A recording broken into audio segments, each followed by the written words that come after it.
Petit audio décousu aujourd'hui pour parler santé. Et santé tout court, pas santé mentale, puisque il y a peu j'ai parlé santé mentale. Non, on va parler santé tout court. Et je crois que quiconque est un petit peu conscient des choses sait que la santé en France, c'est compliqué. Vous avez tous vu, je pense, aux infos, ces urgences absolument submergées, des urgences qui ferment aussi parce que ils ont plus assez de praticiens. Bref, des situations assez ubuesques, assez alarmantes sur l'état de notre pays, en fait. C'est un peu ça, le truc. Bref, soyons un peu narcissiques.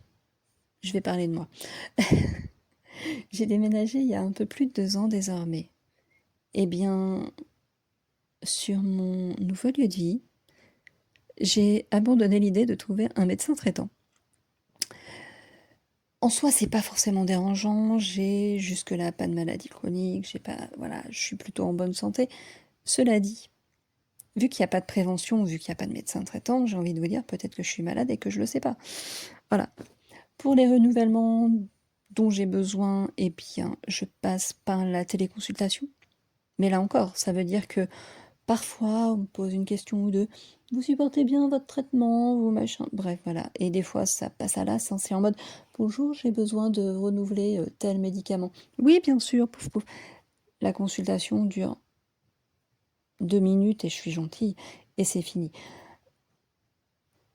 C'est pas optimal.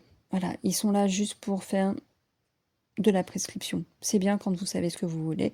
Sinon, voilà. Donc, pas de médecin traitant. Sachant que je parlais santé mentale l'autre jour, c'est le médecin traitant qui est le premier praticien à pouvoir s'alerter ou avec qui on peut parler de ce qu'on peut supposer être des problèmes de santé mentale quand on pense en avoir. Voilà, je suis pas bien, je me sens déprimée, machin, c'est bien lui le premier qui va être à même de dire même peut-être qu'il faut consulter, peut-être que si, voilà, bref. Eh bien, si je parle aujourd'hui de santé, c'est parce que mes amis, autant j'arrive à me passer de médecin depuis 2 ans, autant là, il faudrait que je trouve un dentiste. Voilà. J'avais un petit peu mal depuis quelques temps, mais ça passait. Et là, j'ai l'impression que ça ne passe plus. Voilà. J'ai très mal. C'est supportable, mais j'ai mal. Ça passe très bien avec un ibuprofène, mais c'est que de la solution de secours, tout ça. Et des échos que je peux avoir un peu, des discussions que je lis, que j'écoute, etc. C'est tout aussi compliqué de trouver un dentiste dans les coins que de trouver un médecin traitant. Je m'imagine très bien élargir mon périmètre de recherche et devoir conduire pour rentrer après une petite anesthésie, certes locale, mais anesthésie quand même, après un soin dentaire. Ça serait sympa, hein. Oui, non, parce que moi, même une anesthésie locale, je dors 2 jours après. Vous, je sais pas, mais moi, je dors 2 jours. Hein, voilà.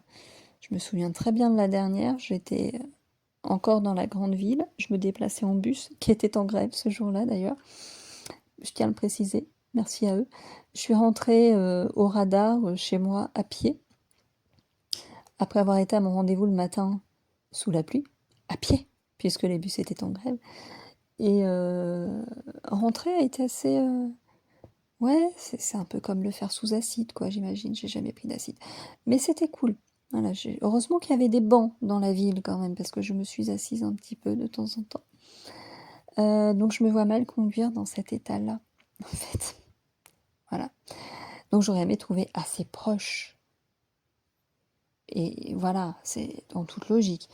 Eh bien, je vais devoir me tâter à la vraie recherche d'un dentiste et j'ai un peu peur. Comment on en est arrivé là en France? Alors que notre pays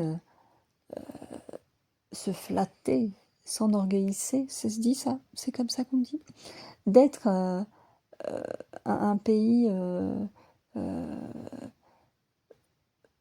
civilisé, on va dire ça comme ça, quoi. Humain.